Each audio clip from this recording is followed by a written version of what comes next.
जो 30 करोड़ रुपया एफडी बनी है भाजपा को चलाने के लिए, मैं भी उसमें वन मंत्री था, मैंने भी 1 करोड़ से अधिक दिया उसमें पैसा, सब खनन माफियाओं से तुला के दिया मैंने भी। तीरथ सिंह रावत का लोकसभा चुनाव हुआ, कोटद्वार में 1 रुपया दिया भाजपा ने, सारा मैंने खर्च किया, तो मेरे बाप का नोट छापिंग मशीन लाया था फौज से। दबाव था मुझ पे। कांग्रेस की सरकार लाने के लिए हरीश भाई के पैर पकड़ने पड़ेंगे, हरीश रावत हरीश भाई के पैर भी पकड़ेगा। भाजपा का करूंगा ना मैं मानसिक उत्पीड़न, इसलिए कर रहा हूँ। हरीश रावत माला जब पहनाएगा, जब इनकी अंत्येष्टि कर लेगा उत्तराखंड की। डॉक्टर हरीश सिंह रावत भारतीय जनता पार्टी का निष्कासित व्यक्ति है और जिस तरह से बयानबाजी वो कर रहे हैं इसकी मैं घोर निंदा करता हूं। भारतीय जनता पार्टी किसी व्यक्ति से नहीं बल्कि अपने कार्यकर्ता से पैसा लेकर के भारतीय जनता पार्टी अपनी पार्टी को चलाती है। नमस्कार, मैं हूं विमल सिंह। हरीश सिंह रावत ने उत्तराखंड की राजनीति में एक हलचल पैदा कर दी है। पिछले कुछ दिनों से एक के बाद एक उनके बयानों ने राजनीतिक गलियारों में एक अलग तरह की सुगबुगाहट शुरू कर दी है।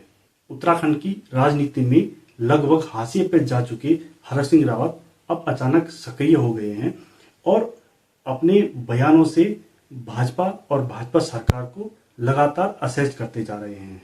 जिस तरह हरीश सिंह रावत ने अपनी सक्रियता को एकदम से बढ़ा दिया है, उससे लगता है कि वे भविष्य को लेकर एक बड़ा प्लान तैयार कर रहे हैं। उनकी इस अचानक से बड़ी सक्रियता ने भाजपा ही नहीं कांग्रेस के बीच भी एक खलबली मचा दी है। दरअसल हरीश सिंह रावत उत्तराखंड में एक ऐसे कद्दावर नेता रहे हैं जो कभी कांग्रेस में रह करके प्रथम पंक्ति के नेताओं में शुमार थे। 2012 के चुनाव में वो खुद मुख्यमंत्री की दौड़ में भी शामिल रहे। तब उन्होंने धारी देवी की कसम खा करके ये भी कहा था कि वे मुख्यमंत्री के अलावा कोई भी पद स्वीकार नहीं करेंगे, मंत्री नहीं बनेंगे। हालांकि बाद में परिस्थितियां बदली, विजय बहुगुणा मुख्यमंत्री बने और उनके साथ हरीश सिंह रावत ने भी मंत्री पद की शपथ ली। लेकिन पिछले कुछ सालों के राजनीतिक घटनाक्रम ने उनका जो पॉलिटिकल करियर था उसको लगभग समाप्ति की ओर धकेल दिया था। लेकिन अब हरीश सिंह रावत उसमें खूब जान फूंक रहे हैं और अपनी पुरानी साख को वापस पाने का भी प्रयास कर रहे हैं। तो क्या वे इसमें सफल हो पाएंगे, ये एक बहुत बड़ा सवाल है। हरीश सिंह रावत की राजनीति में अति महत्वाकांक्षा ने उनके राजनीतिक करियर को इस स्थिति में लाकर खड़ा कर दिया है। 2016 में जो राजनीतिक घटनाक्रम उत्तराखंड में हुआ था वो हर किसी को याद है। जब हरीश रावत की सरकार में 18 मार्च 2016 को बजट सत्र के बीच में हरीश सिंह रावत सहित 9 विधायकों ने बगावत कर दी थी और सरकार को गिरा दिया था। हालांकि उनकी सदस्यता दल बदल के चलते समाप्त कर दी गई थी।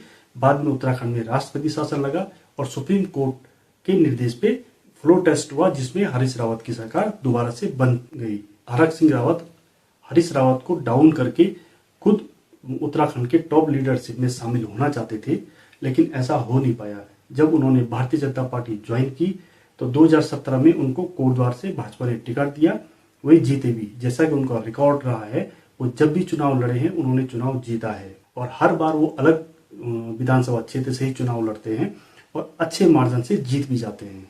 कोटद्वार से चुनाव जीतने के बाद वो मंत्री बने, लेकिन भाजपा के अंदर वो खुद को पूरी तरह से एडजस्ट नहीं कर पाए।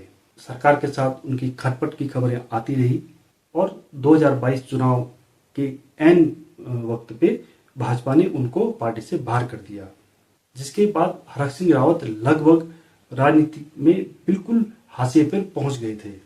उन्होंने पुनः कांग्रेस में वापसी की और अपनी पुत्र वधू अनुकृति गोसाई को लैसडाउन से टिकट दिलवाया, लेकिन वो खुद चुनाव नहीं लड़े। हालांकि तमाम कोशिशों के बाद भी वो अपनी बहू अनुकृति गोसाई को चुनाव जिताने में सफल नहीं हो पाए। बाद में अनुकृति गोसाई ने भी भारतीय जनता पार्टी को ज्वाइन कर लिया। 2022 के चुनाव के बाद हरीश सिंह रावत के ऊपर ईडी और सीबीआई का शिकंजा कसा जाने लगा, जिसके बाद हरीश सिंह रावत लगभग राजनीतिक परिदृश्य से गायब हो गए। उनकी चर्चा तभी होती थी या उनकी खबरें तभी देखने को मिलती थी जब ईडी या सीबीआई की कोई कार्रवाई हो या उनको बुलाया गया हो या उनको नोटिस दिया हो, कभी छापेमारी की खबर आती थी। इसके अलावा उनकी चर्चा बहुत सीमित हो गई थी। लेकिन अगस्त में हरीश सिंह रावत अचानक प्रकट हुए और उन्होंने एक के बाद एक बयान देने शुरू किए। उनका जो सबसे सुर्खियों में और चर्चा में जो बयान रहा वो था भाजपा में 30 करोड़ की एफडी बनी गई है, जिसपे उन्होंने आरोप लगाया कि उन्होंने खुद खनन माफियाओं से भाजपा के लिए चंदा इकट्ठा कराया, जिसपे खुद भाजपा को भी सफाई देनी पड़ी। हालांकि बाद में पूर्व मुख्यमंत्री और वर्तमान सांसद त्रिवेंद्र रावत ने ये बात स्वीकार की कि ये एफडी 30 करोड़ नहीं बल्कि 27 करोड़ की है और ये चेक से लिया गया है। उन्होंने इस बात पर जोर दिया कि चेक से लिया गया पैसा पूरा व्हाइट मनी है। लेकिन हरक सिंह रावत यही नहीं रुके, उन्होंने उसके बाद कई भाजपा पे आरोप लगाए। भाजपा के साथ साथ हरक सिंह रावत आरएसएस पर भी निशाना साध रहे हैं। कांग्रेस के कार्यक्रमों में हरक सिंह रावत काफी सक्रिय हो गए हैं।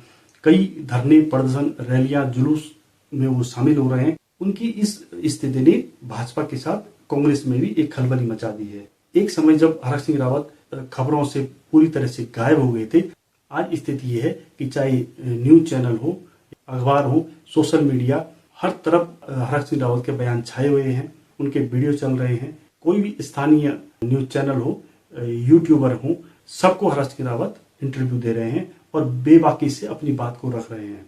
अब सवाल ये भी उठ रहा है कि हरक सिंह रावत की आखिर भविष्य की योजना क्या है, वे किस तरह से अपनी राजनीति को आगे बढ़ाते हैं। एक सच्चाई ये भी है, कांग्रेस की टॉप लीडरशिप में एक वैक्यूम है। उत्तराखंड कांग्रेस में कोई भी ऐसा नेता वर्तमान में नहीं है जिसकी पार्टी के अंदर पूरी स्वीकारोक्ति हो। सबके अपने अपने गुट बने हुए हैं। हरीश रावत काफी उम्रदराज हो चुके हैं, तो उनकी भविष्य में उतनी सक्रियता शायद न रहे। उनके अलावा पार्टी में कोई भी ऐसा नेता नहीं है जिसको ये कहा जाए कि वो उत्तराखंड में पार्टी का नेतृत्व करेंगे।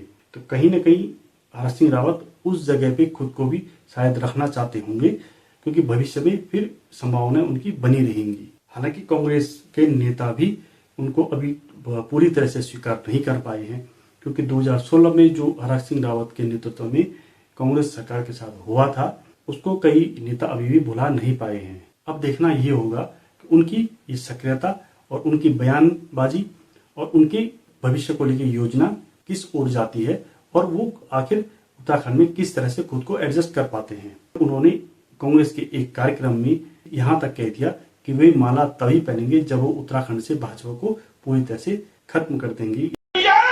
हरक सिंह रावत माला तब पहनाएगा जब इनके अंदेशी कर लेगा उत्तराखंड की। इससे जाहिर होता है कि वे कांग्रेस के अंदर खुद को पुराने नेता की तरह स्थापित करने की कोशिश कर रहे हैं।